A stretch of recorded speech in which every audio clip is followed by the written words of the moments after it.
Muslim Malaysia ini adalah satu badan NGO dan kami Muslim Malaysia ini adalah satu pertubuhan bukan kerajaan dan kami Muslim Malaysia ini tidak terlibat dengan mana-mana badan parti politik.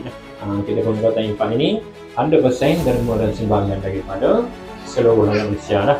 Dan kami Muslim Malaysia ini hanyalah menyampaikan amanah daripada seluruh rakyat Malaysia untuk kita sampaikan kepada yang memerlukan ni, dengan harapan daripada kami Muslim Malaysia dan juga penderma di luar sana sikit sebanyak Pemberontakan Impak ini dapatlah meringankan sedikit beban. Saya Nurliza binti Syukri mengucapkan terima kasih kepada Muslim Malaysia kerana memberi sumbangan. Terima kasih sekali lagi diucapkan kepada Muslim itu.